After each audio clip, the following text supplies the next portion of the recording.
हम लोग जो है डायपोल की वजह से इलेक्ट्रिक फील्ड एक्सियल पोजीशन पे और इक्वेटोरियल पोजीशन पे देख चुके थे।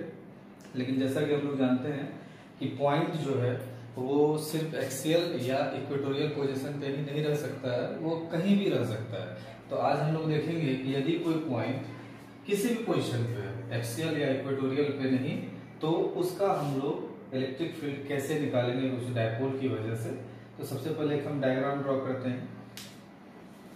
पहले एक डायपोल बनाते हैं हम लोग। इधर हमारा माइनस क्यू चार्ज है और इधर हमारा प्लस क्यू चार्ज है, और ये जो डिस्टेंस है, डिस्टेंस L है, जैसा कि हम लोग पहले से जानते हैं।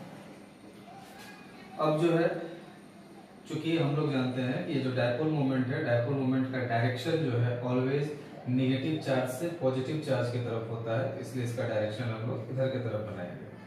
अब हम लोग क्या देखते हैं, कोई भी पॉइंट हम लोग यहाँ पे लेते हैं M। मान लीजिए कि यहीं पे एक पॉइंट हम लोग लेते हैं M, और ये इस तरह से हम लोग ले रहे हैं कि ये इसके साथ जो है वो थीटा एंगल बनाता है। ये M जो है वो इसके साथ थीटा एंगल बनाता है, और ये M हमारा किसी भी जनरल लोकेशन पे एक पॉइंट है हमारा।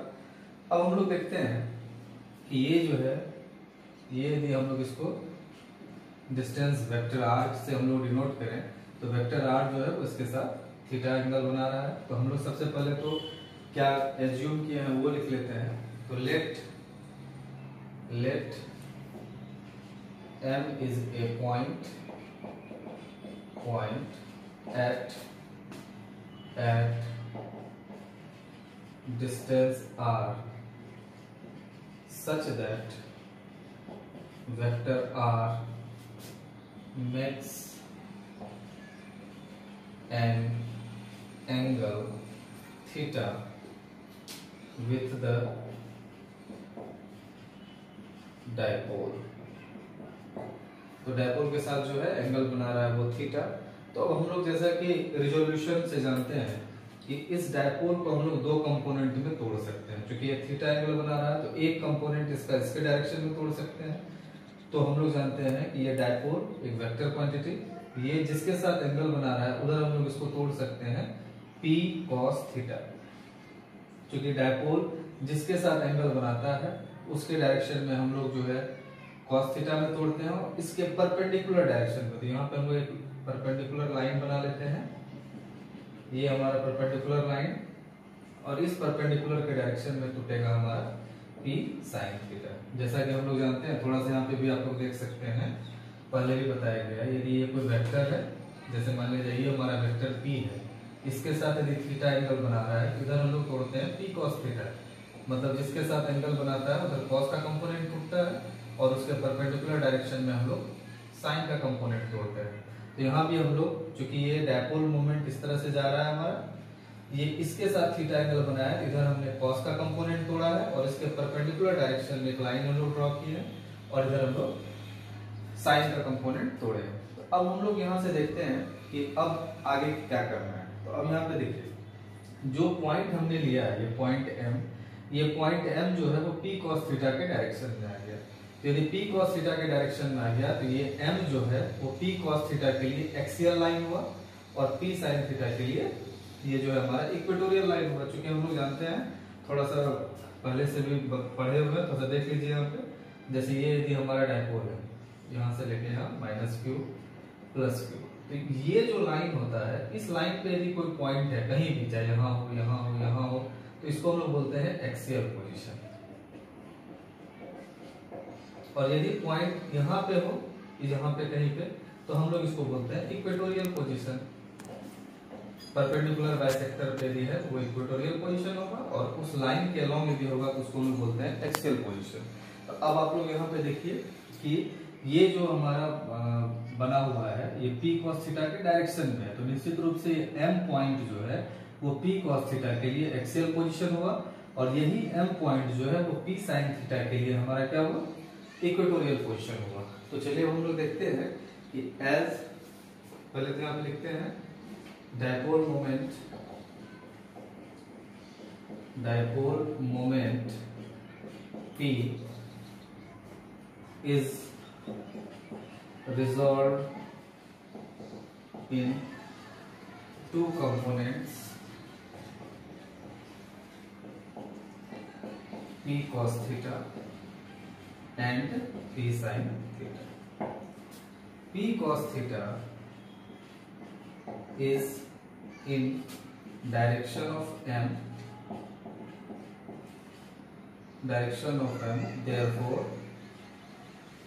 therefore point m is in axial position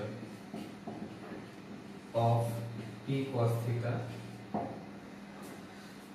and point M is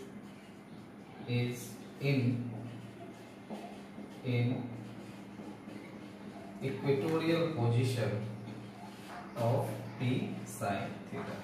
चूंकि P sin थीटा के ये परपेंडिकुलर है तो P sin थीटा के लिए ये पॉइंट इक्वेटोरियल पोजीशन का हुआ और P cos थीटा के लिए एक्सियल पोजीशन पे। तो हम लोग यहाँ पे लिखते हैं electric field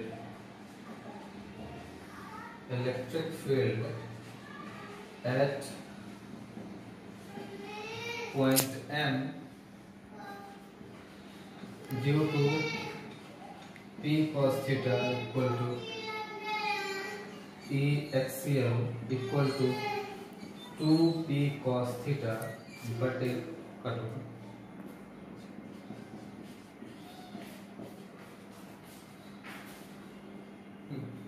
2P cos theta बटे 4 pi epsilon naught r cube. ये जो इलेक्ट्रिक फील्ड है वो पॉइंट M पे है due to P cos theta, axial position पे हो गया तो 2P cos थीटा बटे 4 pi epsilon naught r cube. जैसा फॉर्मूला होता है हम लोग पहले से भी फॉर्मूला पढ़े हुए हैं, एक्सियल पोजीशन का जो फॉर्मूला होता है वो होता है 2P बटे 4 pi epsilon naught r cube. P है जहाँ पे डायपोल मोमेंट है और यहाँ पे डायपोल मोमेंट जो है वो क्या है P cos थीटा। अब यहाँ पे हम लोग देखते हैं इलेक्ट्रिक फील्ड, ये तो हो गया हमारा एक्सियल पोजीशन के लिए। अब हम लोग फिर से देखते हैं electric field at point M due to P sin theta. तो P sin थीटा के लिए तो वो हो गया इक्वेटोरियल पोजीशन, तो हम लोग यहाँ पे लिख सकते हैं E इक्वेटोरियल इक्वल टू, तो E इक्वेटोरियल पोजीशन का जो फॉर्मूला होता था हम लोग जानते थे P बटे 4 pi epsilon naught r cube, जहाँ P हमारा क्या है डायपोल मोमेंट, लेकिन यहाँ पे डायपोल मोमेंट क्या है P sin थीटा। तो हम लोग यहाँ पे लिखेंगे P sin theta upon 4 pi epsilon naught r cube. तो चलिए हम लोग थोड़ा सा देख लेते हैं कि ये कैसे होता है, समझिए। P cos थीटा के लिए जो पॉइंट M पे हमारा डायपोल मोमेंट होगा, क्योंकि एक्सियल पोजीशन का ये डायपोल मोमेंट है, तो एक्सियल पोजीशन पे जो डायपोल मोमेंट होता है वो in the direction of dipole moment होता है। तो डायरेक्शन ऑफ डायपोल मोमेंट का डायरेक्शन यदि इधर की तरफ है तो निश्चित रूप से यहाँ पे इलेक्ट्रिक फील्ड का भी डायरेक्शन इधर की तरफ होगा। तो ये हो जाएगा हमारा E एक्सियल, जैसा एक्सियल पोजीशन पे दिखाया भी गया था, जिधर डायपोल मोमेंट का डायरेक्शन होगा उधर ही इलेक्ट्रिक फील्ड का डायरेक्शन होता है। और इक्वेटोरियल पोजीशन ये हुआ, तो इक्वेटोरियल पोजीशन में P sin थीटा यदि इधर की तरफ जा रहा है तो निश्चित रूप से यहाँ पे इलेक्ट्रिक फील्ड इसके रिवर्स डायरेक्शन में होगा, क्योंकि इक्वेटोरियल पोजीशन पे जो इलेक्ट्रिक फील्ड होता है वो डायपोल मोमेंट के रिवर्स डायरेक्शन में जाता है। तो डायपोल मोमेंट हमारा इधर की तरफ जा रहा है तो E इक्वेटोरियल हमारा इधर की तरफ जाएगा। अब यहाँ पे हम देख रहे हैं कि दो तरह का हमारे पास में इलेक्ट्रिक फील्ड है, एक्सियल पोजीशन का भी इक्वेटोरियल पोजीशन का भी, लेकिन हमको निकालना क्या है रिजल्टेंट इलेक्ट्रिक फील्ड। तो रिजल्टेंट इलेक्ट्रिक फील्ड के लिए सबसे पहले तो यहाँ पे हम लोग एक पैरेललोग्राम ड्रॉ कर देंगे और पैरेललोग्राम का ये जो डायगोनल होगा यही डायगोनल हमको देगा रिजल्टेंट, मतलब ER। तो आप लोग रिजल्टेंट निकालने का फॉर्मूला भी जानते हैं, हम लोग जो है क्लास 11th में ही पढ़े हैं। क्लास 11th में एक फॉर्मूला आप लोग को बताया गया था कि R equal to under root P square plus Q square plus 2PQ cos theta. तो अब यहाँ पे देखिए P है, Q है और जो थीटा है P और Q के बीच का एंगल है। तो यहाँ पे यदि हम इसको P माने इसको Q माने तो दोनों के बीच का एंगल कितना है हमारा 90 डिग्री है। और हम जानते हैं कि cos 90 जो होता है वो क्या होता है 0, तो रिजल्टेंट जो आएगा हमारा, रिजल्टेंट आ जाएगा अंडर रूट पी स्क्वायर जो क्यू स्क्वायर, ये टर्म तो हमारा 0 ही हो जाएगा बिकॉज मल्टीप्लाइड बाय 0। तो अब यहाँ पे हम लोग जो निकालेंगे वो निकालेंगे रिजल्टेंट इलेक्ट्रिक फील्ड। तो रिजल्टेंट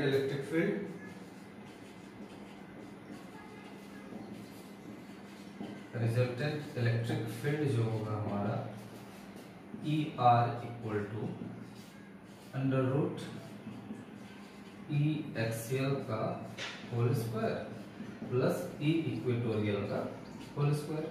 तो अब इस फॉर्मूला पे हमको करना क्या है कि ई एक्सियल का जो वैल्यू आया 2p cos थीटा बटे 4 pi epsilon naught r cube का होल स्क्वायर, ये यहाँ पुट कर देंगे, और ई इक्वेटोरियल का जो फॉर्मूला आया p sin थीटा बटे 4 pi epsilon naught r cube, ये यहाँ पुट कर देंगे और हम लोग ई रिजल्टेंट का वैल्यू निकाल सकते हैं।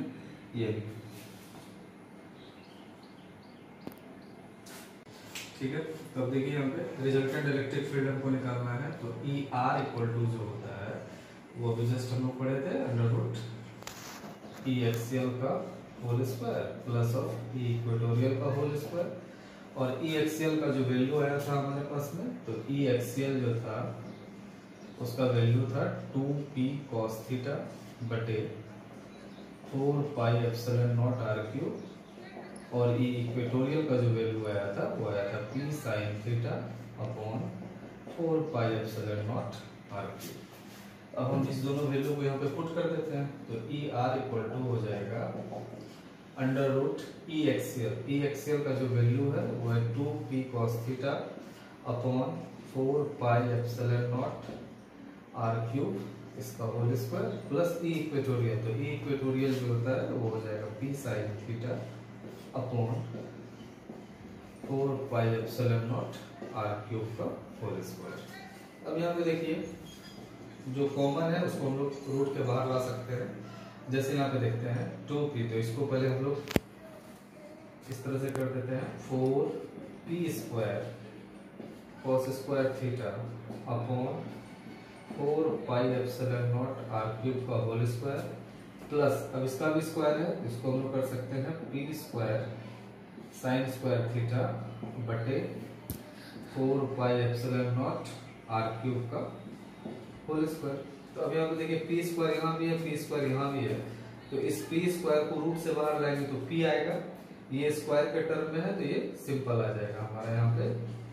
तो यार p स्क्वायर रूट के बाहर आया तो p ये स्क्वायर के फॉर्म में है तो बाहर आ जाएगा, तो 4 pi epsilon naught r cube, यहाँ पे बचेगा 4 cos स्क्वायर थीटा प्लस, अब यहाँ पे बचेगा हमारा साइन स्क्वायर थीटा। इसको हम लोग एक फॉर्म में ला सकते हैं, जैसे यहाँ पे लिखते हैं p बटे 4 pi epsilon naught r cube under root 4 cos square theta plus, अब इस साइन स्क्वायर थीटा को हम लोग लिख सकते हैं 1 माइनस कॉस स्क्वायर थीटा।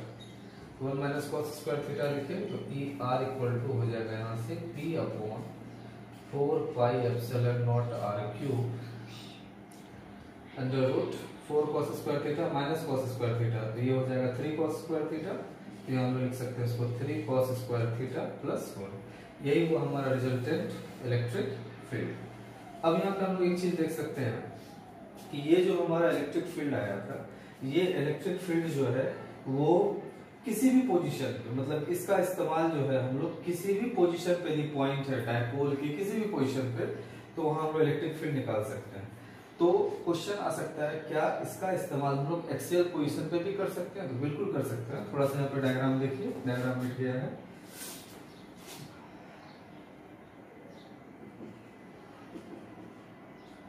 जैसे ये जो पॉइंट M था हमारे पास में, इस तरह का कोई पॉइंट था हमारे पास में, जैसे यहीं पे हम लेते हैं M पॉइंट था। अब M पॉइंट इसके साथ बना रहा है थीटा, ठीक है, कोई टेंशन नहीं है, थीटा बना रहा था।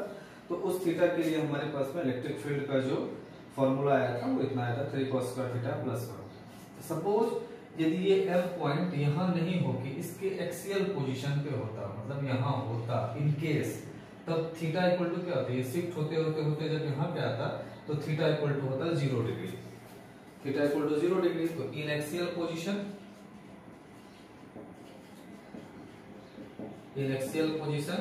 थीटा इक्वल टू आप क्या पुट कीजिएगा 0 डिग्री।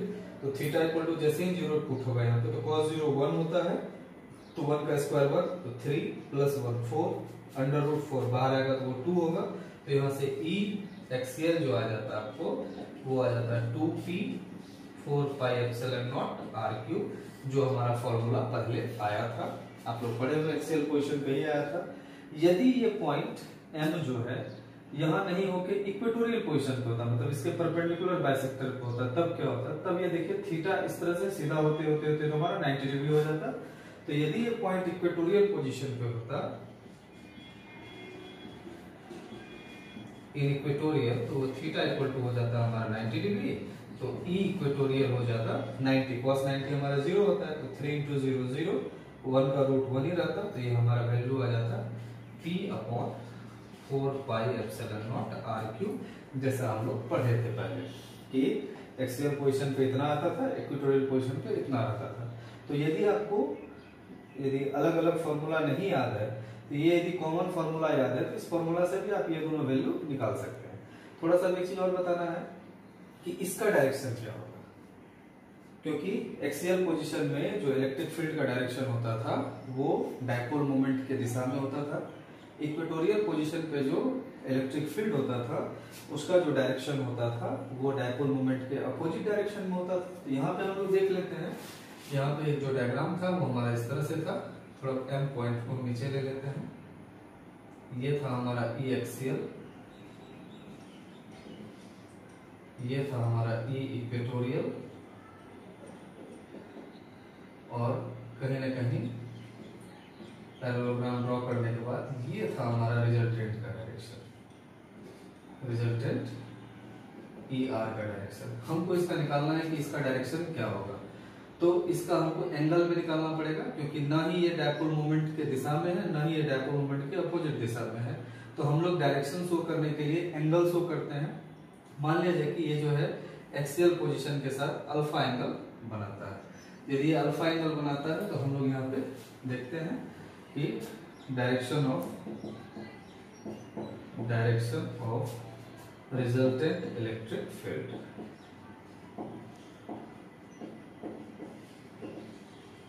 इलेक्ट्रिक फील्ड का डायरेक्शन हमको दिखाना है, और ये डायरेक्शन हम कहीं से भी दिखा सकते हैं, इक्वेटोरियल पोजीशन से भी दिखा सकते हैं, एक्सियल पोजीशन से भी दिखा सकते हैं।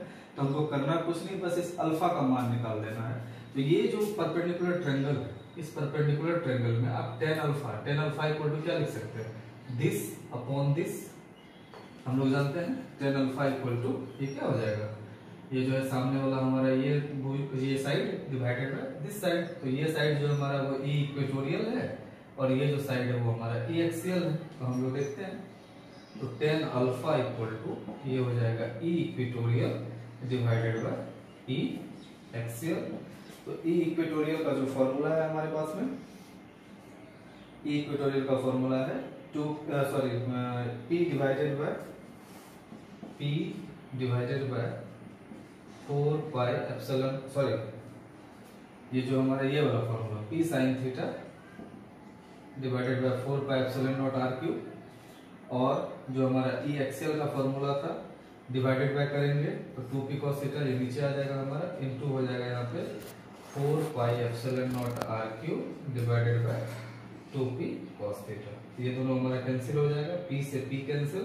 तो यहाँ से देखिए अब आप लोग tan अल्फा इक्वल टू हमारे पास में बचा है sin theta upon 2 cos theta, half को अलग कर लीजिए हम लोग, sin थीटा बटे cos थीटा क्या होता है, tan थीटा होता है। तो alpha equal to tan inverse half tan theta के बराबर होगा।